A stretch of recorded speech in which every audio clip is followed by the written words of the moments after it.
अस्सलाम वालेकुम नाज़रीन, आप देख रहे हैं power politics with Adil Abbasi. इंतखाबात की तरफ बढ़ते हुए मुल्क की 3 बड़ी सियासी जमातों को मुख्तलिफ नौइयत के मसाइल का सामना है। नून लीग ने हम ख्याल इलाकाई जमातों और इलेक्टेबल्स से मामलात तय करने के लिए सिंध के बाद बलोचिस्तान का रुख किया है। मियां नवाज शरीफ के चौथी बार वज़ीर आज़म बनने की राह में फ़िलहाल कोई बड़ी रुकावट नज़र नहीं आ रही, लेकिन इस साजगार माहौल की वजह से नवाज शरीफ पर सिस्टम का लाडला और सिलेक्टेड का इल्ज़ाम लग गया है, जिसको ज़ाइल करने के लिए इरफान की क़यादत में मंशूर कमेटी को अहम टास्क सौंपा गया है। जबकि इस दौरान नून लीग और पीपल्स पार्टी की सर जंग भी जारी है।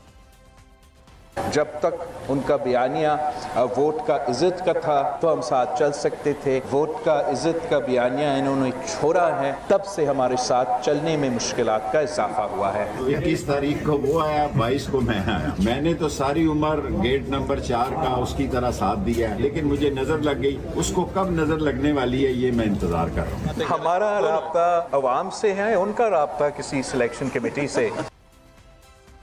पीपल्स पार्टी को उम्मीद थी कि रियासत का ग्रीन सिग्नल मिलने के बाद मरकज में पीपल्स पार्टी फ्रंट रनर के तौर पर फिनिश कर सकती है, मगर बलूचिस्तान और जनूबी पंजाब से मतलूबा सपोर्ट ना मिलने के बाद अब सिंध में भी ग्रैंड अलायंस का सामना है, जिसकी वजह से पीपल्स पार्टी की तोपों का रुख नून लीग की तरफ है, जबकि पीटीआई रियासत से टकराव की पॉलिसी के बाद बिखर चुकी है।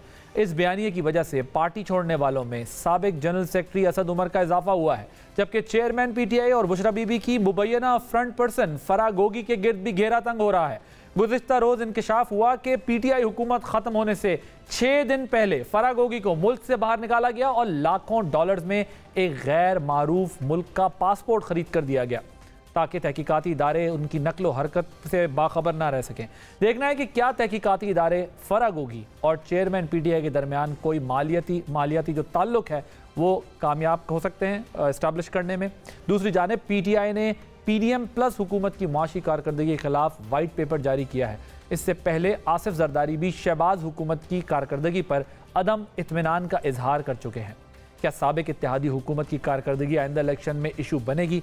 इस पर बात करने के लिए हमारे साथ इस वक्त में मौजूद हैं सेनेटर हुमायूं मोहम्मद साहब, सीनियर रहनुमा पाकिस्तान तहरीक इंसाफ के, आमिर इलियास राना साहब, सीनियर सहाफ़ी हैं, तज्ज़ियाकार हैं, अज़मा बुखारी साहिबा सीनियर रहनुमा हैं पाकिस्तान मुस्लिम लीग नवाज़ की, और कादिर बंदोखेल साहब सीनियर रहनुमा हैं पाकिस्तान पीपल्स पार्टी के। आप तीनों का, चारों का बल्कि बहुत शुक्रिया। मैं ज़रा जो है वो अज़मा साहिबा आपसे शुरू करूँगा। गुज़िश्ता 4 सालों में जो इल्ज़ाम आप लोग पीटीआई के ऊपर लगाते रहे, वो मियाँ साहब के ऊपर वो इल्ज़ाम लग रहा है। मुझे बताइएगा कि जो ये एक कह रहे हैं कुछ कमेटी बन गई है और इसके ऊपर गौर ख़ौज़ हो रहा है कि ये इंप्रेशन सेटिसाइड होना चाहिए, तो इस टैग को कैसे दूर करेंगे आप लोग अपने आप से? बहुत शुक्रिया आदिल। देखिए, पहली तो बात यह है कि इस मुल्क के अंदर हमेशा ही इलेक्शन जब भी हुई है उसके अंदर कुछ ना कुछ मसाइल जो है वो जो हार जाता है वो निकाल के ले आता है और वो कहता है कि इलेक्शन अच्छे नहीं हुए। जो जीत जाता है उसको इलेक्शन ठीक लगते हैं, बाकी वालों को इलेक्शन अच्छे नहीं लगते। लेकिन जो 2018 में हुआ वो एक अनप्रेसिडेंटेड टाइप की चीज़ थी, जिसके ऊपर खुलकर जो है वो तहरीक इंसाफ के लिए खेला गया, जिसके अंदर हमारे टिकट वापस कराने हों और जो नई पार्टियां बनानी हों, नए महाज जो है वो क्रिएट करने हों। आज तो सियासी पार्टियां खुद बातचीत कर रही हैं। आज कोई उनको फैसिलिटेटर नहीं है जो जबरदस्ती जो है फोन करके कहेगा कि खबरदार कोई मॉडल टाउन गया सीधे बनी गाला जाओ। और इलेक्शन जीतने के बाद भी पंजाब असम्बली में 25 जो है जुलाई को हमारी 9 नशिस्तें ज्यादा थी पंजाब असम्बली में, और हमारा हक था कि हमें हुकूमत बनाने जो है वो मिलता, लेकिन वो हक हमसे छीन लिया गया। अब जो पॉलिटिकल पार्टीज रन में जिनको शायद रन नजर नहीं आ रहा। मोहम्मद साहब वो कह रही है कि हर इलेक्शन में ये आ गई अज़मा साहबा। जी अज़मा साहबा कंप्लीट कर लीजिएगा आप। जी, मैं ये कह रही हूँ कि ये अब जो है वो एक फिजा बनाई जा रही है कि अपनी जो कारकर्दगी होगी, अब अगर किसी के पास अज़मा साहब इसमें प्रॉब्लम ये ना, अगर सिर्फ पीटीआई बना रही होती तो आप कहते कि हमारे बदतरीन मुखालिफ हैं, हम इनके बदतरीन मुखालिफ हैं। अब तो पीपल्स पार्टी भी ये बात कह रही है, आपके इत्तेहादी भी माजी के शुकूक व शुबहात का इजहार कर रहे हैं, उनको तो आपने मनाना होगा ना। वो बिलावल साहब भी ये बातें कर रहे हैं। वो हुकूमत के इत्तेहादी थे ना, हमने तो कभी नहीं कहा कि हम इकट्ठे मिलकर इलेक्शन लड़ेंगे या हमारा कोई सियासी मैं इस बयान पे कह रहा हूं, इंप्रेशन पे। और जी बिल्कुल। और गुजारिश ये है कि अब अगर कैंडिडेट्स पूरे नहीं मिल रहे या अगर जो है वो लोग जो इलेक्टेबल्स हैं, जो उनकी ख्वाहिश थी कि शायद पीटीआई को छोड़कर इलेक्टेबल्स जो हैं वो इनकी तरफ जाएंगे, अगर वो नहीं जा रहे और तरीके से काम पार्टी में चले, और अगर जो है वो सिंध के अंदर भी जो अपोजिशन पार्टीज हैं, आप देखिए ना, ये भी तो जमहूरियत की एक इसको खुश वक्ती कहनी चाहिए ना, कि एक ही पार्टी को जो 15 साल से वहां हुकूमत में है, आखिर उसकी कोई ऑपोजिशन तो होनी चाहिए ना। ऑपोजिशन को देख के इतना खौफ क्यों आ रहा है? ऑपोजिशन को देख के जो है वो आप तो आपके ख्याल में पीपल्स पार्टी को सिंध का धड़का लगा हुआ है और पीटीआई को पता है कि अगले वजीर आजम नवाज शरीफ साहब बनने जा रहे हैं, तो इसलिए आप लोगों को ये टैग किया जा रहा है? जी डॉक्टर साहब, वो कह रही हैं कि देखिए ये हर एक फिजा बनाई जा रही है अगले आने वाली तकरीरें करने के लिए, और उसके बाद इलेक्शन के बाद जो है वो शायद इसको मजीद पोलिटिसाइज करने के लिए। सो ये मेरी गुजारिश ये है कि सियासी मूव करना, हम अपनी बेस के ऊपर लड़े हैं ना जी, हम खुद अपना होमवर्क करके एक एक सीट के ऊपर हम देख रहे हैं, यहाँ पर हमें जो है वो वीक कैंडिडेट है, यहाँ पे हमें दूसरा कैंडिडेट जो है वो ले लेना चाहिए। यहाँ हम कई सीटों पे देख रहे हैं कि यहाँ पे हमें सियासी इत्तेहाद सूट करता है, हमें वो कर लेना चाहिए। तो ये तो हर पार्टी का हक है, सबको करना चाहिए। आजा मैं आता हूँ जरा, क्योंकि अभी एक जो कमेटी बनाई है, क्या वो इम्प्रेशन को जो है वो बेहतर करने के लिए, इमेज बिल्डिंग के लिए काम करेगी? जरा इस पर बात करूंगा, लेकिन जरा डॉक्टर साहब की भी राय ले लूँ फिर आमिर साहब की तरफ।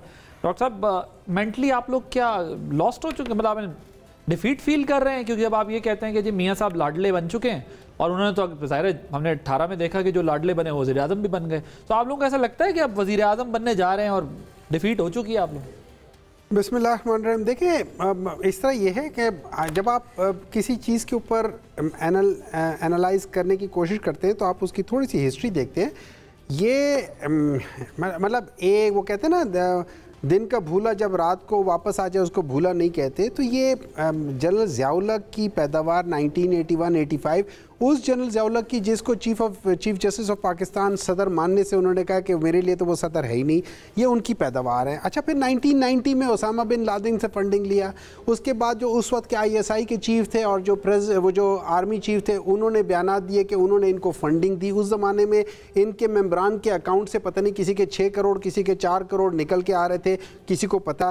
फिर 1996-7 में अगेन इनको उसी तरह इस्टेब्लिशमेंट हुआ था। 2008 में जिसमें सब लोगों ने ये एग्री किया था, पाकिस्तान मुस्लिम लीग नून ने, PTI ने, जमात इस्लामी वगैरह ने, कि हम लोग एक आमिर के अंडर हम इलेक्शन नहीं लड़ेंगे, जिस पे ऑब्वियसली चूंकि ये उन्हीं की वो कहते हैं ना औलादों में से थे, तो इन लोगों ने फिर आखिर में ये वापस हट गए।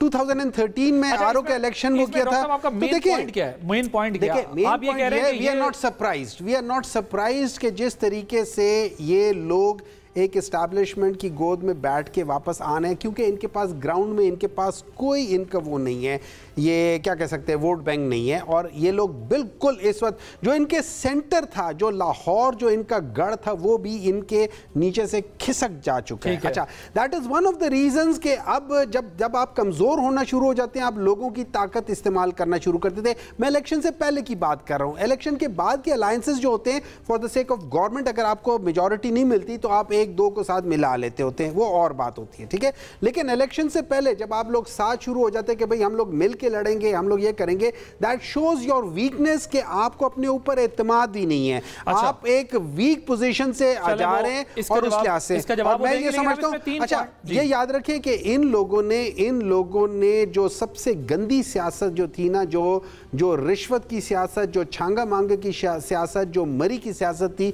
वो इन लोगों ने स्टार्ट की थी 1980s ऑनवर्ड्स।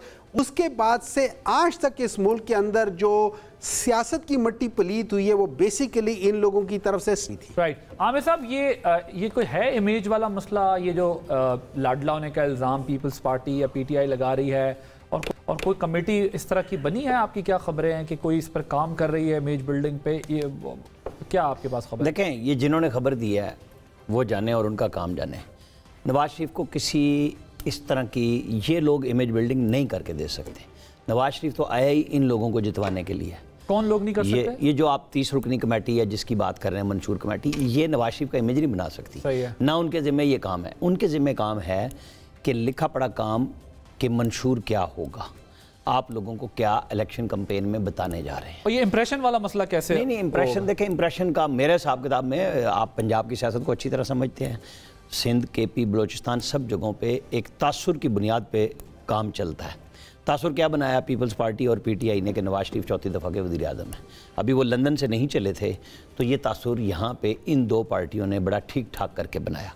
बाकी हल्की फुल्की ट्रैफिक जो है ना दाएं बाएं से भी आती रही, लेकिन उनके लैंडिंग से पहले वो चौथी दफ़ा के वज़ीर आज़म उनके जो हरीफ बनने जा रहे थे, और पीपल्स पीटीआई तो हरीफ है ही, इन लोगों की तरफ तो से ये मेंटल डिफीट दे दिया उन्होंने अपने तो मुखालिफिन को। आप कह रहे हैं कि क्योंकि वो ज़हनी तौर पे समझ गए कि अब इन्होंने बनना है तो ये। फिर उन्होंने जो जलसा किया जिसके ऊपर सारों की थी कि जी जलसा होगा नहीं होगा, और हम और आप यहाँ पे कहते थे कि नवाज शरीफ की तमाम सियासत का आने वाली दारोमदार होगा कि लाहौर का जलसा कैसा होगा, लोग होंगे और वो चार्ज होंगे कि नहीं होंगे, तो वो भी ठीक हो गया। अब कल नवाज शरीफ कोयटा जा रहे हैं, ठीक है, तो 28 लोग साबिक वज़रा आला, सेनेटर, MNA, MPA वो शामिल होने जा रहे हैं बलूचिस्तान के अंदर, और जो बाकी बचेंगे उनमें से कुछ तो पीपल्स पार्टी के पास चले गए। वो सनाउल्लाह ज़हरी, सरदार सनाउल्लाह ज़हरी, जो बर्दाश्त नहीं कर सके थे ज़रा सा प्रेशर के उनके MPAs एक ख़ास इलाके में ले जाए गए थे, तो उन्होंने रिज़ाइन कर दिया था। शाहिद खाकान अब्बासी वज़ीर आज़म के तौर पे उनको रोक नहीं सके थे। ये इतने बहादुर थे शाहिद खाकान साहब भी कि इनको साकिब निसार ने कहा नैब ला नहीं बदलना, तो उन्होंने वो नहीं बदला। अपना वज़ीर आला बचाने गए थे तो उसने कहा नहीं मैं तो रिज़ाइन करूँगा, मेरी औकात नहीं है किसी इस मुकाबले के लिए। आपको पता है उस वक्त कौन वहाँ पर ये काम कर रहा था। तो वो जो आधे BAP के वापस हो रहे हैं, बाकी पार्टियों के आ रहे हैं, और कुछ जा रहे हैं BAP में, जो BP में रह जाएंगे वो अलायंस अनाउंस कर बलूचिस्तान में PMLN की गवर्नमेंट गिराई थी, अब वो लोग वापस और नहीं, उनमें से जो बच जाएंगे वो अलायंस करने आ रहे हैं, जिसमें जान जमाली, खालिद मक्सी, ये जो अभी तादी भी थे इस गवर्नमेंट में BAP के, जो PTI से छोड़ के वो तो आ रहे हैं ना नून में। ये जान जमाली वगैरह रहेंगे BAP में, खालिद मक्सी, लेकिन ये अलायंस करने तो इसका मतलब बलूचिस्तान और सिंध में उनके हो गया। मतलब वो ये मैसेज देने जा रहे हैं कि हम विफाकी पार्टी हैं, हमें कट टू साइज किया गया था जो आज PTI हो रही है, ठीक है, और हम आए हैं और हम बड़ा बन के आपको दिखा रहे हैं। ना सिर्फ ये, नवाज शरीफ के पास उस वक्त अक्सरियत थी बलूचिस्तान में, जब उन्होंने अब्दुल मालिक बलोच को वज़ीर आला बना दिया था आधी आधी करके कि नहीं, जैसे आप देखें, मिसाल देता हूँ, हालांकि वो एक बहुत बड़ा प्रेशर था क्योंकि वहाँ जो PMLN का अपना बहुत बड़ा, सनाउल्लाह ज़हरी नहीं मान रहे थे उस वक्त भी। आप ऐसा ही देखें, लोग बहुत कहते हैं नवाज शरीफ ने 2013 में ये मौका PTI को KP में दिया, जब पीपल्स पार्टी मौलाना फजलुर रहमान बार बार कहते थे कि इनको मौका न दें, उन्होंने कहा नहीं अक्सरियत उनकी बनती है। वो जो अभी सेनेटर साहब कह रहे थे कि जहाज़ खरीदारी, ये 2018 में आपने और हमने जहाज़ उड़ते देखे थे ना, आज़ाद उम्मीदवारों को भर भर के नींद में तस्वीरें जारी की गई कि टन जो जहाज़ में पड़े हैं और वो बनी गाला में लाए जा रहे थे और उनको PTI में शामिल किया जा रहा था। ये कोई पहली दफ़ा हो रहा है, ये हर दौर में हर बंदे ने किया। ठीक है जी। कादिर मंदोखैल साहब, इस मुल्क में वाकई बहुत कुछ होता रहा है, बहुत कुछ हो रहा है, बहुत कुछ होता भी रहेगा। एक इल्ज़ाम ये लग रहा है कि अब चूंकि PMLN सिंध में अपने स्ट्रॉन्ग अलायंसेस बना रही है तो पीपल्स पार्टी और ज़्यादा क्रिटिसिज्म कर रही है। फिर फेडरल में आप लोग जो एक्सपेक्ट कर रहे थे वो स्पेस क्रिएट नहीं हो सकी, एक इंप्रेशन बन गया कि जी मियाँ साहब आ रहे हैं और वो जो है वो बनने जा रहे हैं वज़ीर आज़म अगले, तो फिर और ज़्यादा वो हो गई। और अब अभी अज़मा साहिबा का ये ख्याल है कि चूँकि अब ज़ाहिर सिंध में अब 15 साल से आपकी हुकूमत थी, अब कहीं तो रोकना होगा ये सारा निज़ाम जो आप लोग वहाँ चला रहे हैं, तो इस वजह से हम और एक्टिव हैं। दूसरी चीज़ ये भी है कि ये बलूचिस्तान वाले एपिसोड, क्योंकि मैं चाहता हूँ ये 2-3 सब जो बयानात आए उन पर आप बात कर लें। अब जो बलूचिस्तान वाला एपिसोड भी है कि उनका ख्याल है, आपने देखें वहाँ से उनकी हुकूमत गिराने की शुरुआत की, फिर सेनेट में जो कुछ हुआ, तो अब आप लोगों को ये फेस करना पड़ेगा। देखिए, फेस तो हम जब से पीपल्स पार्टी बनी है उस वक्त से हम मुख्तलिफ मार्शलाओं को, मुख्तलिफ डिक्टेटर्स को, मुख्तलिफ ग्रुपों को हम फेस करते आ रहे हैं। ये कोई नई बात हमारे लिए नहीं है। सनाउल्लाह ज़हरी साहब के बारे में जो मुतरफ फरमा रहे हैं, वो एक गैरतमंद बलोच सरदार है और वो किसी ताकत से या किसी चीज़ से वो नहीं मुड़ने वाला है, ना कोई उनका कोई इस तरह कोई कमज़ोर पॉइंट है कि वो झुक जाए, नंबर एक बात।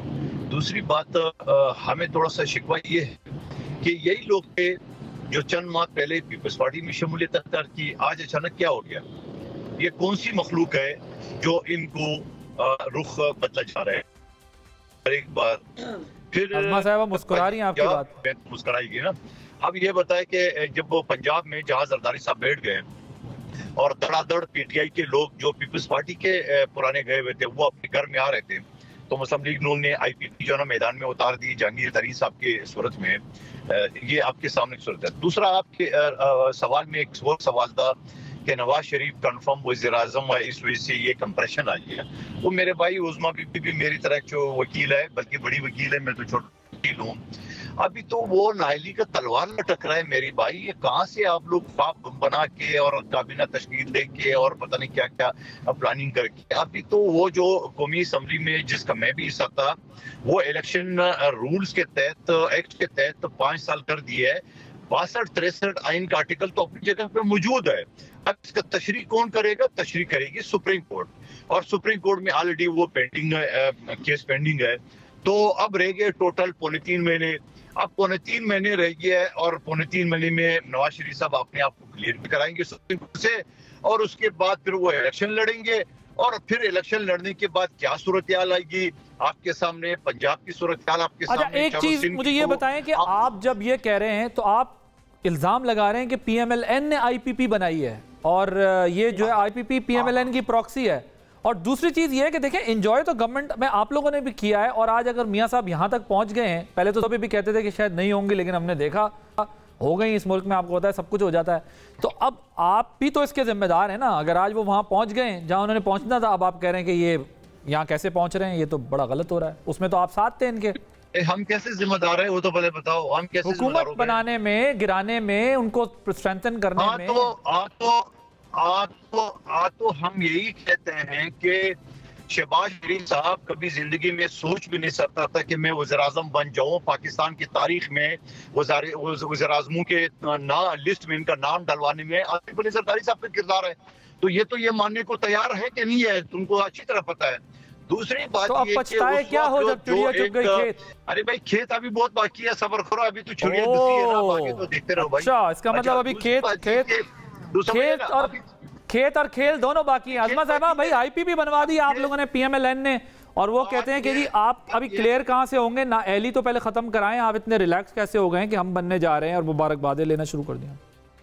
देखिए, पहले तो बात यह है कि तलवार ये वकील है, मुझे बता दे, और आइन कहता है कि उसका कोई टाइम नहीं है। सुप्रीम कोर्ट तायात दाखिल कर चुके हैं जहांगीर तरीन साहब और नवाज शरीफ साहब को, और उसके बाद यानी हाई कोर्ट कर चुका है। उसके बाद अभी तशरीह तो करेगा। देखे आइन जी आज़मा साहब, 62-63 जो है ना, वो उस वक्त चेंज होगी जब 2/3 मेजॉरिटी तो हमारी। अच्छा ठीक है, मैं मधुकर साहब इसका जवाब ले लूं जरा आज़मा साहब से। जी आज़मा साहब, देखिए, 2 बातें हैं। पहले तो मैं जरा सेनेटर साहब की 1-2 बातों का जवाब दे दूं कि सेनेटर साहब जो है वो, उनको बड़ा शौक है 90s की फलाने की बात करते हुए।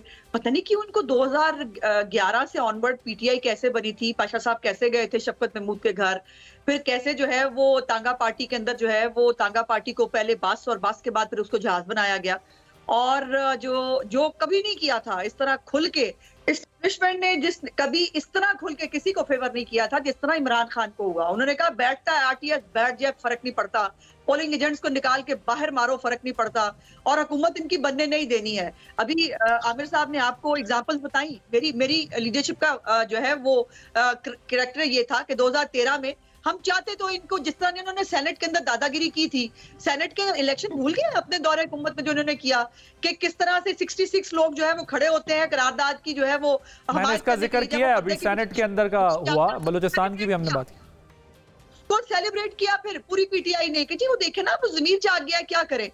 ये जो सब ये करते रहे हैं, किस तरह से ये बजट पास कराते रहे हैं, किस तरह से इत्तेहादी जो है वो धमकियों के साथ रखे हुए थे, ये इनको भूल गया है, लेकिन पाकिस्तान की पूरी आवाम को याद है। अब आ जाते हैं कादिर भाई की बात। वो कह रहे हैं कि PMLN वालों ने गलत वोट डाल दिया था, हम क्या करें? वो हलाल हो गया ना, खुद डल गया। ये उस वक्त भी वैसे मैं उस वक्त भी ये सवाल उनसे करता था, वो कहते थे कि देखें उनके ज़मीर जाग गए, और वो ये सब कुछ हो गया, उन्होंने वोट गलत डाल। सदर साहब ने भी खत लिखा है, अब आपको पता चला गलत वोट कैसे। सदर साहब को 2018 में नजर नहीं आ रहा, सदर ने जो खत लिखा है, इन लोगों की वफादारियां बदल रहे हैं। तो 2018 में महकमा ज़राअत क्या कर रहा था? इन लोगों ने यूसुफ रजा गिलानी को नहीं बनाना था, इन लोगों ने यूसुफ रजा गिलानी को नहीं बनाना था, इन लोगों ने अपने एहतियातियों के साथ बेईमानी की थी। किन लोगों ने? नून के लोगों, नून वालों ने। जी आप कह रहे जमीर जाग गया है, उस वक्त जमीर दफन हुआ था। अब मैंने तहम्मुल से सुनी है। नहीं, आप करें, कंप्लीट करें। और मैं बात मुझे करने का मौका नहीं मिल रहा। मैं गुजारिश ये है कि ये जो याददाश्त है ना, ये वाकई हिस्ट्री जो है उस सबकी याद है सबको, किस तरह से तांगा पार्टियां जो है उनको कैसे कैसे जो है वो प्रोजेक्ट इमरान खान लॉन्च करने के लिए पूरे पाकिस्तान का बेड़ा गर्क कर दिया गया।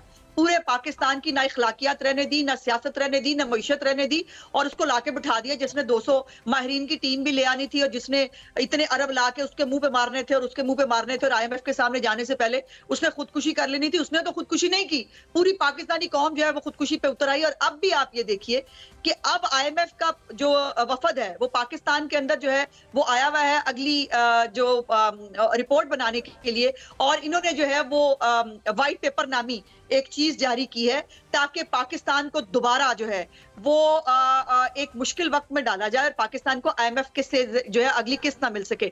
ये श्रीलंका बनाने वाले हमें ना बताएं, इनसे हमें सियासत और जमहूरियत नहीं सीखनी, ना हमें जरूरत है इनसे सीखने की। आप आ जाते हैं कादर भाई की बातों पे। कादर भाई, एक तो बात यह है कि इनको रियलिटी चेक मिला है। अगर ये अजीब बात है कि हमने IPP बनवा ली, हमें तो ज्यादा सूट करता था ना फिर IPP बनवाने की बजाय हम उनको अपने साथ बिठा लेते और वो ज्यादा अच्छा हो जाता, हम ज्यादा फिजिबल होते। IPP ना कोई बना सकता, सियासतदान IPPs नहीं बनवाते, ना सियासतदानों की इतनी कैपेसिटी होती है कि वो IPP वालों ने सबने हमारे खिलाफ इलेक्शन लड़ने हैं।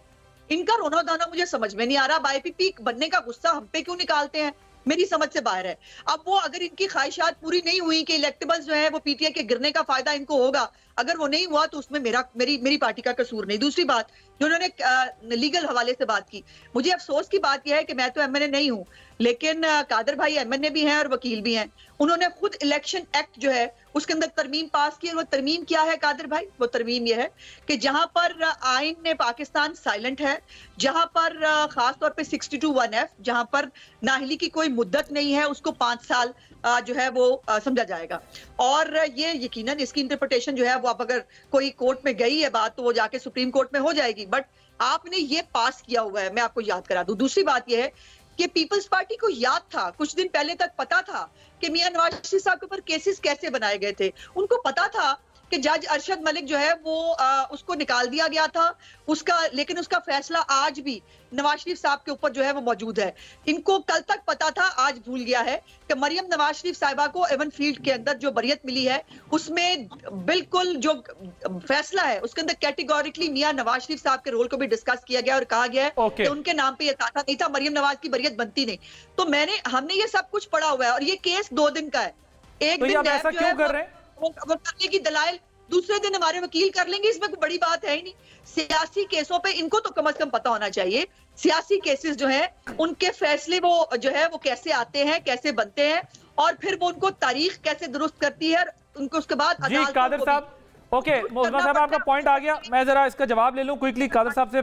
जी कादर साहब, देखिए ये वकील और वकील की बहस है, जो कानून समझने वाले वो बेहतर समझते हैं। जहां आइन साइलेंट है वहां आप इलेक्शन एक्ट के तहत कैसे उसको जिंदा कर सकते हो? इसकी तशरीह कौन करेगा? उस्मा बीबी ने मैं करना है ना आपने करना है, ये करना है सुप्रीम कोर्ट है। और आपकी अपील आपकी अपील ऑलरेडी पेंडिंग है, ठीक है? तो अच्छा मैं बोलूं तो सही, मुझे इजाजत दें। देखिए आप आइन साइलेंट है, आप इस वजह से आपकी और हमारे पास 2/3 मेजॉरिटी नहीं थी, इस वजह से हमने ये गेम खेला इलेक्शन एक्ट वाला, मजबूरी में आप खातिर, ठीक है? वो अंदर की खबरें दे रहे हैं, आप कह रहे हैं गेम मिलके इसलिए खेला है। हाँ नहीं हमें दोस्तों को पता था होना कुछ नहीं, तो आपने ट्रैप किया बेसिकली PMLN को। नाली खत्म हो गई, होना नहीं है। मैं ये कह रही हूँ मुद्दई लाख बुरा चाहे तो क्या होता है, वही होता है, मंजूर खुदा होता है। कई लोग आए जिन्होंने नवाज शरीफ की सियासत भी खत्म कर दी थी, उसको माइनस भी कर दिया था, वो कभी होगा ही नहीं, वो कभी। ये बहुत बड़ा गेम है, वो कह रहे हैं हमने आपको ट्रैप कर दिया, ये एक्ट के चक्कर में लगा के, हमें पता था होना वोना कुछ भी नहीं है, रह जाएंगे और वो दोबारा वजीर आजम बनेंगे। अच्छा ठीक है डॉक्टर साहब, मुझे ये बताइएगा, ये जो अभी फरा गोगी साहिबा के केस से मुताल्लिक जो होश रुबा इंकशाफात हो रहे हैं, हुकूमत के खात्मे से 6 दिन पहले मुल्क से उनका बाहर जाना, उनको स्पेशल पासपोर्ट बनवा के दिया जाना, चेयरमैन PTI इस मामले से कैसे बरीउज़्ज़मा हो सकेंगे, जबकि उस्मान बुज़दार साहब इस फैमिली के बड़े क्लोज भी थे? ये जो एलिगेशंस लग रहे हैं, आपका ख्याल है कि चेयरमैन PTI या उनकी फैमिली इस मामले से अपने आप को डिटैच रख सकेगी, दूर रख सकेगी? देखिए अभी हमने रिसेंटली पास्ट में 2-3 चीज़ें देखी। एक तो ये है कि बाप अपने बच्चों का जिम्मेदार नहीं है, हालांकि वो बच्चे अभी बालिग भी नहीं हुए थे। बाप कहता है मेरा उनसे लेना देना कोई नहीं है। बच्चे कहते हैं हम तो ब्रिटिश शहरी है, हमारा पाकिस्तान से कोई ताल्लुक़ नहीं है।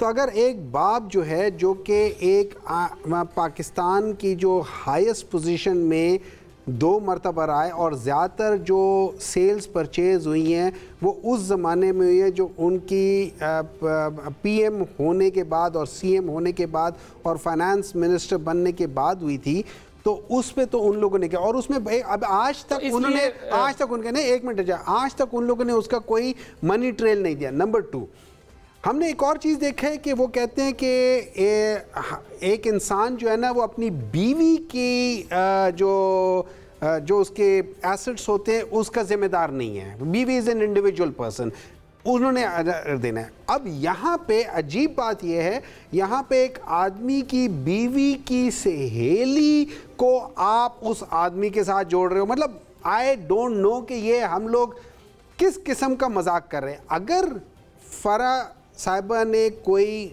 गलत काम किया है, आप उनको पकड़ो, उनको सजा दो, उनको प्रूव करो, वो पकड़ो, उनको सजा दो। ना मैं इधर बैठा हूं उनको डिफेंड करने के लिए, ना मैं इस किस्म की बात को कभी डिफेंड करूंगा जिसने भी पब्लिक मनी, पब्लिक मनी, ठीक है, फरा साहिबा ने अगर पब्लिक मनी लिया है उसको जरूर सजा मिली। नहीं, सिर्फ पब्लिक मनी का मसला तो नहीं है ना, कॉन्फ्लिक्ट ऑफ इंटरेस्ट भी कोई चीज है ना। फर्ज करें, मैं एक मिसाल देता हूं आपको। आपकी पार्टी यहां पर हमें वो वाला कानून बताने नहीं आई थी, ना आइन बताने आई थी जो ऑलरेडी एग्जिस्टिंग था। आप हमें बताने आए थे कि यहाँ तब्दीली आएगी, यहाँ से करप्शन का खात्मा होगा, 200 अरब रुपए वापस आएंगे। आपने हमें बताया था कि हम कोई तोशाखाना टाइप की चीज़ें नहीं करेंगे, इन्होंने मुल्क को नुकसान पहुंचाया। हम एक पॉइंट ये रेज जरूर होता है कि अगर वो कुछ भी नहीं उन्होंने किया तो उन्हें मुल्क से जाने की जरूरत क्यों पेश है। आई एग्री विद यू कि it is yet to be establish और उनका लिंक भी एस्टैब्लिश करना पड़ेगा, मैं आपसे इस पर इत्तेफाक करता हूं। लेकिन उनका मुल्क से जाना ये तो इंडिकेट कर रहा है ना there is seriously something wrong. She should have been here to face, she should be here. उसको बुलाएं, उसको सब कुछ करें, मुझे उससे कोई लेना देना नहीं है। उसके साथ हमारे बहुत सारे लोग जहाज़ों में, उससे पहले प्राइम मिनिस्टर के जहाज़ों में लोग चले गए थे, वो सारी चीज़ें गए थे। लोगों ने सारा वो चेक की निशानदेही बताई है, फलाना चेक इस दिन कैश हुआ था, इस दिन कैश, वो चेक भी उधर है, वो ट्रेल भी उधर है, वो सब कुछ इधर, वो पैसे भी उधर है। देखिए सिंपल सी बात ये, let's put like this, let me rephrase it, ठीक है। इन 3.5 साल, या अगर हम जो केपी की गवर्नमेंट को भी 5 साल कर लेते, इन 8.5 सालों में एक अकाउंट ऐसा प्राइम मिनिस्टर जो कप्तान है उसका, या उसके बच्चों का, या उसकी बीवी का, या उसके किसी भी जो उनके लिहाज से कि जिसके अकाउंट में पैसे गए हो और वो इस लिहाज से गए हो, उनमें से कोई ऐसा नहीं है जो उनके साथ लिंक करता है। बाकी रह गई बात अगर पाकिस्तान में किस जगह पे, आपको भी पता है, मुझे भी पता है, हर जगह पे, और ये चीजें हमने रोकनी है। ये तो शहबाज साहब और जरदारी साहब के भी नहीं गए थे, वो तो फ्रंट पर्सन होते नहीं, होते ही इसी काम के लिए। नहीं सर, ये जो छापड़ी वाला पापड़ी वाला, इनके पैसे सुने क्या होता है, बाहर जाते थे, बाहर से आते थे, उसके बाद इनके अकाउंट में गए हैं, वो एस्टैब्लिश हुआ है कि ये पैसा बाहर गया, मनी लॉन्ड्रिंग हुआ, ये वापस आई है इनके अकाउंट में। और जरदारी साहब ने ओपनली कहा था कि अगर मैंने किसी के अकाउंट में डलवा दिया, ये उनके अपने अल्फाज हैं, तो उसमें क्या बुराई है। अच्छा, जो शहबाज शरीफ साहब है, उनके ऊपर कितने ज्यादा ऐसे वो है, कितने पता नहीं कितने 1000 अरब रुपए के, कितने अरब रुपए के आना एक सवाल जरूर अपनी जगह है। उनके अकाउंट में ऑफिस की आपने बात की ना कि पब्लिक ऑफिस से निकल के किसी के अकाउंट से गए हैं, तो आप बताएं। सर नहीं, ये पब्लिक ऑफिस में, मुझे एक बात बताएं, क्या फरा साहिबा किसी पब्लिक ऑफिस के ऊपर बैठी हुई थी लेकिन मियां नवाज शरीफ बैठे हुए थे? क्या पब्लिक है, शहबाज शरीफ बैठे हुए थे, ये लोग पब्लिक ऑफिस में बैठे हुए थे। जब वापस आऊंगा तो आमिर साहब आपसे और अजमा साहिबा से बात करेंगे कि क्या वाकई ये एस्टैब्लिश करना मुश्किल होगा और ये लिंक किया जा रहा है, हालांकि जो है वो ये लिंक करना बनता नहीं है। एक ब्रेक के बाद से बात करें।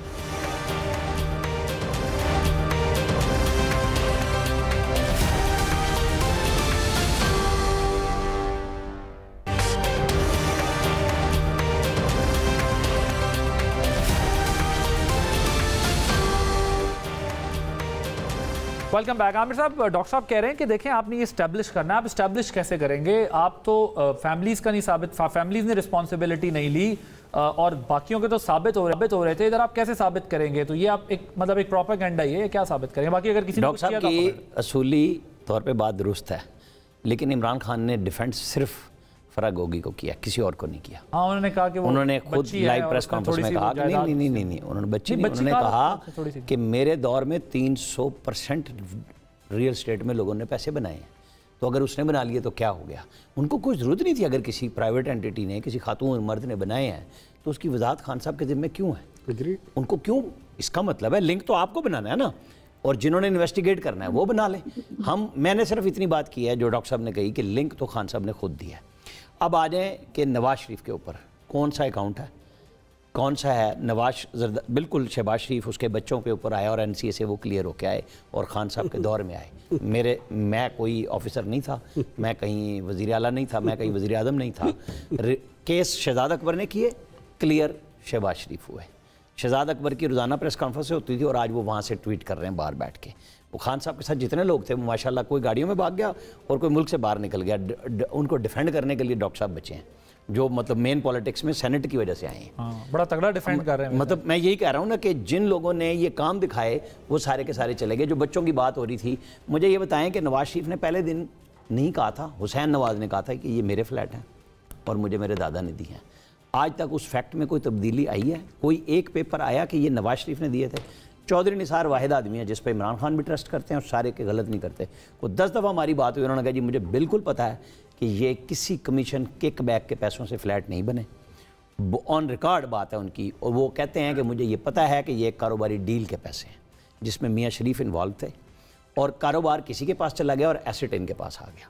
इससे ज़्यादा उन्होंने कभी नहीं बोला। और लेकिन वो कहते हैं कि अगर ये पैसे किसी दूसरे के होते ना मैं डिफेंड करता और ना मैं बोलता। वो वाहिद आदमी है जिसने उनको ये कहा था आप JIT में मत जाएं क्योंकि ये आपके मतहत लोग हैं और आपके साथ गलत हो रहा है, चाहे आपने मुतालबा ही किया हो, आपको नहीं जाना चाहिए। ये हकायक हैं और कोई छुपे हुए नहीं हैं।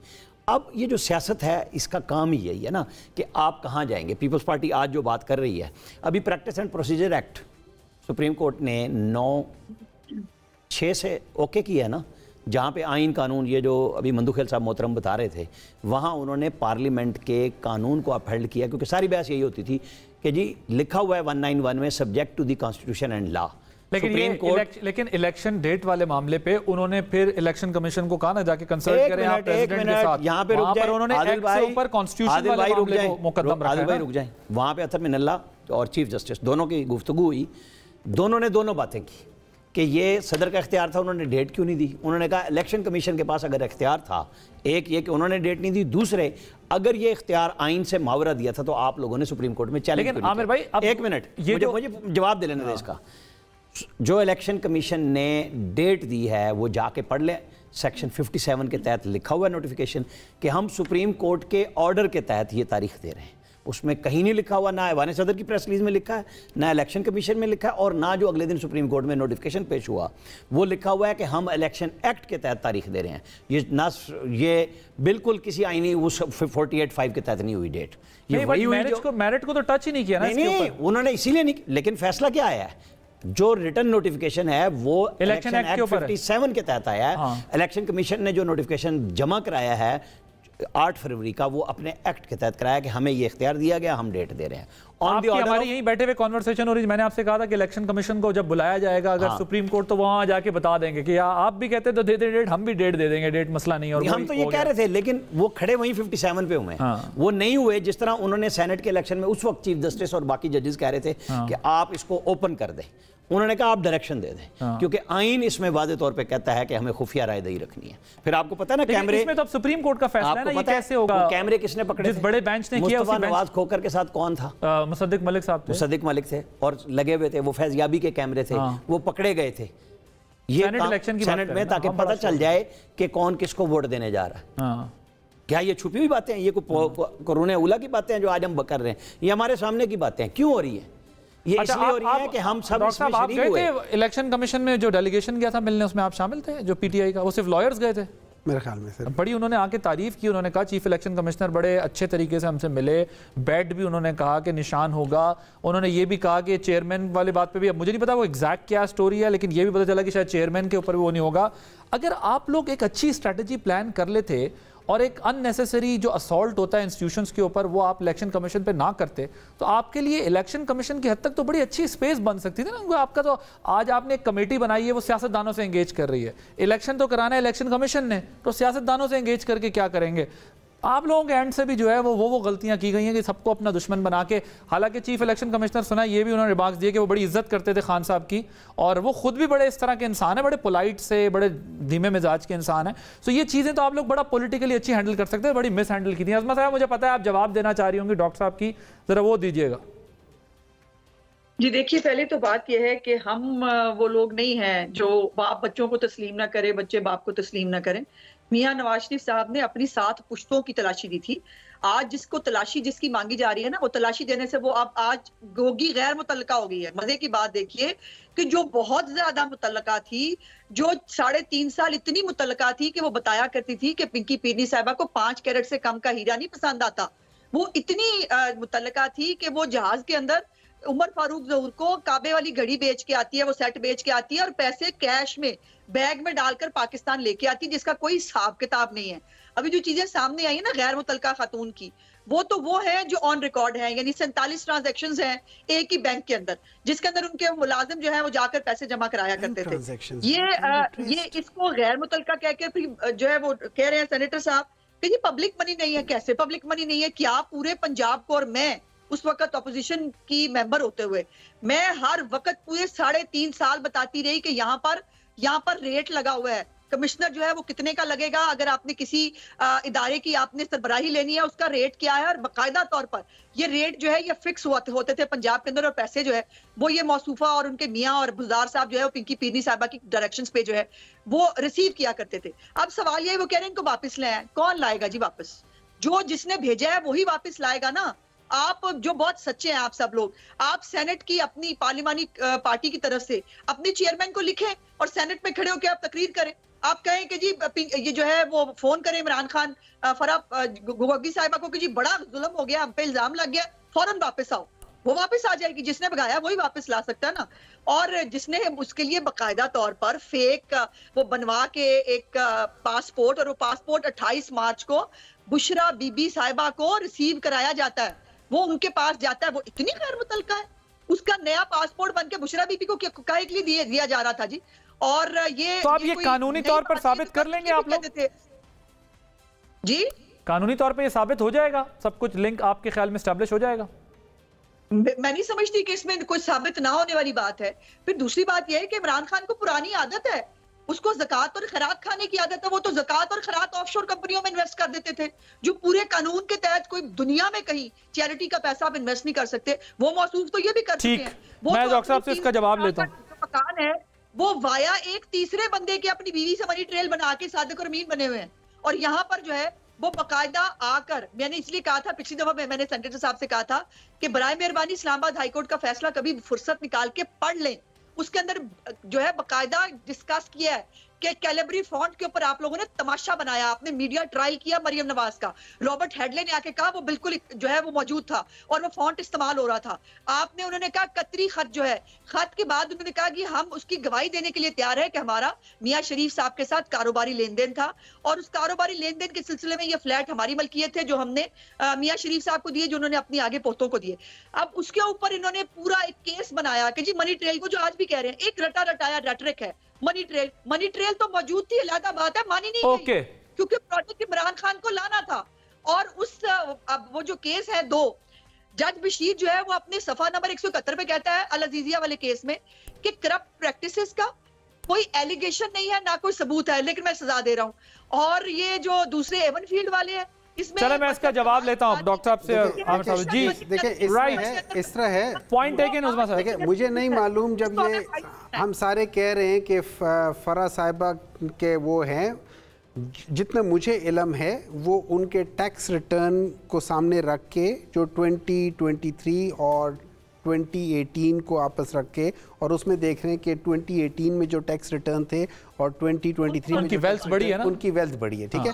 देखिए एमनेस्टी ये जो भी है ना, उसमें अगर वो करते हैं तो हर एक के लिए होता है। SROs हर एक निकालता होता है, इनके उसमें क्या कितने BMWs इन लोगों ने निकाले थे, क्या क्या चीजें इन लोगों ने नहीं की SROs के ऊपर, ठीक है। वो सारी चीजें एमनेस्टीज होती थी ना, सारी चीजें। जो आमिर साहब ने नुक्ता उठाया कि फिर डिफेंड क्यों कर रहे थे खान साहब, और दूसरा मेरा पॉइंट है कि वो वापस क्यों नहीं आते, वापस आके फेस करते। देखिए कप्तान ने सिर्फ एक बात कही थी, उन्होंने ये कहा था कि एक बंदी जो कि किसी पब्लिक ऑफिस बच्ची या जो भी उन्होंने कहते हैं, मैंने चूंकि मुझे पूरी तरह याद नहीं है, मैं तो ये कह सकता हूँ ना कि एक खातून कि जिसने जो कोई पब्लिक ऑफिस नहीं होल्ड कर रही, आप उसको पब्लिक मनी कैसे कह सकते हो। हाँ, आप ये कह सकते हो कि इसके रिटर्न्स में एकदम इतना ज़्यादा हुआ है। अब वो रिटर्न्स मीन्स उसने खुद फाइल किए, दैट मीन्स वो डायरेक्ट, और ये कह रही है कि वो बैंक ट्रांजैक्शन है, तो ये बैंक ट्रांजैक्शन फैसिलिटेशन मिलती थी, ये भी कोई मसला नहीं है। और सीएम देखिए मुझे नहीं मालूम कि पीएम के उसमें से क्या फैसिलिटेशन मिलती थी। मेरे अपने टैक्स रिटर्न है, मैं अपना बिजनेस करता हूँ, मेरी एक हाउसिंग सोसाइटी है। आज आप करके देख ले, अलीम खान को देख ले, उसने कितने % पिछले 4-5 सालों में उसकी वेल्थ बढ़ी है। आप उनको देख ले, ये मलिक रियाज को देख ले, उनकी कितनी % बढ़ी है। वो है ये बिजनेस ही सबसे ज्यादा, इसमें सबसे ज्यादा वेल्थ है, और वो सारी चीजें जो अपनी सोसाइटी बनाता है उसके अंदर कोई 700-800% उसके अंदर इंक्रीज है। लेकिन बात आ जाती है, देखिए बात ये हो जाती है ये सारे बैंक ट्रांजैक्शन, लेकिन असल मसला तो ये था कि एक बंदा टीवी प्रोग्राम में कहता है कि लंदन तो क्या, मेरे तो पाकिस्तान में कोई प्रॉपर्टी नहीं है, और फिर उसके बाद पता चलता है कि वो इतने ज्यादा प्रॉपर्टी की मालिकन है, और 1 साल के अंदर अंदर उसके जो एसेट्स हैं फ्रॉम माइनस या जीरो कि उसका बाप उसको फंडिंग कर रहा है, वो 1 अरब से ऊपर की एकदम मालिकन बन जाती है। कैसे इस 1 साल में उसने कैसे किया। नंबर 2, अच्छा ये लोग कहते हैं ये जो एवन फील्ड वाली प्रॉपर्टी है ना, 1993 से पहले खरीदी गई थी। ये कहते हैं कि जी उससे पहले ये हमारे जो थे ना पैसे हमने बाहर भेजे थे। उस जमाने में पैसे बाहर भेजना ही मना था। उस जमाने में आप पाकिस्तान से बाहर पैसे भिजवा नहीं सकते थे, तो ये लेकिन वो हवाला हुंडी से उस वक्त भी पैसे जाते थे ना पाकिस्तान से। इसका मतलब है इन लोगों ने हवाला हुंडी के थ्रू चैनल नहीं होते थे उस जमाने में, इसका मतलब है ये एक्सेप्ट कर रहे हैं कि इन्होंने मनी लॉन्ड्रिंग की है। Prime minister, finance minister, chief minister ने हवाला हुंडी के थ्रू ये खरीदे। इससे बड़ा और क्या ज्यादा हो सकता है। कोई हवाला हुंडी नहीं हो रही थी। मियां शरीफ साहब की एक फैक्ट्री थी दुबई के अंदर, और उस फैक्ट्री को बेचकर जो है वो उसके अंदर सरमाया कतरी फैमिली के 2006 के ऑनवर्ड्स थी, उससे पहले नहीं थी। हम गवाही वीडियो लिंक पे देना चाहते हैं, 2006 ऑनवर्ड्स थी। बात करते हैं, और वो ये जो है ये हवाला हुंडी है, इमरान खान को पता है हवाला हुंडी कैसे होती है। चेक तो कर लेना, 93 से पहले नहीं थी। मुझे बात नहीं करने दी जा रही है। आज़मा साहब, ये एक पॉइंट है कि क्या 90s से पहले हवाला अपना ये बैंकिंग चैनल से पैसे बाहर जाते थे क्या 70s 80s? नहीं, लेकिन उनकी दुबई में भाई, उनकी दुबई में एक 2006 की बात हुई, जब ये बाहर भागे तो उसके बाद हुई थी। मजे की बात यह है कि हीरे जो है JIT के, उन्होंने केस क्या बनाया, हमने कहा कि जो दुबई में हमारी जो है ये फैक्ट्री थी जब उन्होंने बेची, उन्होंने अबू धाबी एयरपोर्ट का जो है वो लगा के पोर्ट का लेटर, उन्होंने कहा यहाँ से कोई मशीनरी बाहर नहीं गई, इसलिए केस गलत हो गया। इसी तरह कतरी फैमिली को गवाही के लिए इजाजत नहीं दी गई। वो गवाही पर देना चाहते थे कि जी हमने इनके साथ एडजस्टमेंट कैसे की। जी आमिर साहब क्विकली, वैसे जो चूंकि बात 2006 की कर रहे थे, नवाज शरीफ ने जो असम्बली के अंदर ज़राए पेश किए थे उसमें मियां शरीफ शेख ज़ैद के साथ खड़े हुए थे, और वो 70s की तस्वीरें थी। ये बात ज़हन में रख लें। ये उन्होंने सन भी लिख के दिए थे कि वो दुबई की फैक्ट्री जब इफ्तिताह हुआ था, शेख ज़ैद बिन नाहयान मरहूम उसमें मौजूद थे। मैं उसकी बात कर रहा हूँ चूँकि उसमें हवाला आया था। इस तस्वीर अप्रूफ नहीं, तस्वीर में क्या क्या ख्याल है? किसी ने कहा और 3.5 साल आप क्या करते रहे? हुकूमत में थे, इनको सजाएं देते, टांग देते। आपके पास कौन सा इख्तियार था? नैब, फौज, अदलिया सब आपके साथ थे, आपने क्यों नहीं दी सजाएं इनको? 3.5 साल में बरी कैसे मरियम नवाज हुई? आप वज़ीर आज़म थे और वो बरी हो रही हैं, कैसे हो गई? जो केस था वो सारे का सारा ठुस हो गया। ये तो गलत बात है ना कि आप इल्ज़ाम लगाएं और इल्ज़ाम के बाद बंदा बरी हो जाए। या तो आप चैलेंज करते, उसके सजाएँ करवा देते ना। नवाज शरीफ की बेटी सजा हुई अपने दौर में, यही बात होती थी ना। बरी किस दौर में हुई? खान साहब के, जब नैब वो कहते थे सरतापा चेयरमैन के शहजाद कंट्रोल करता था, जब महकमा ज़राअत साथ चलता था। ये बातें ऐसी नहीं है। अगर ये 3.5 साल में क्लियर कर लेते, ये सारी बातें मान ली जाती। 30 सेकंड मुझे कह रहे हैं? जी आपको कह रहा हूँ 30 सेकंड कंक्लूड कर दे। मैंने अफसोस की बात यह है कि इनके सारे PTI के लोग जो हैं उनको ना हकायक मालूम होते हैं, ना उनके पास फैक्ट्स हैं कोई किसी किस्म के, वो रेटरिक आके वो बोल देते हैं। मुझे ये बताइए कि नवाज शरीफ साहब की फैमिली बिजनेस के ऊपर सवाल उठा के उसको सजा दी आपने। नवाज शरीफ साहब 3 दफा वजीर आजम रहे हैं, उन्होंने अरबों रुपए के प्रोजेक्ट्स लगाए हैं, उनके ऊपर एक ही प्रोजेक्ट के अंदर कोई करप्शन का इल्जाम तक लगाने के काबिल नहीं हो सकी ना इमरान खान और ना उसकी सरकार की पूरी टीम पूरा जोर लगाने के बाद। Thank you so much Azma Bukhari साहबा, आमिर इलियास राना साहब, सेनेटर हुमायूं मोमिन साहब, कादिर मंदोख। प्रोग्राम का वक्त खत्म हो गया। नाज़रीन, आपने प्रोग्राम देखा। आदिल अब्बासी को इजाज़त दीजिए। अल्लाह हाफ़िज़।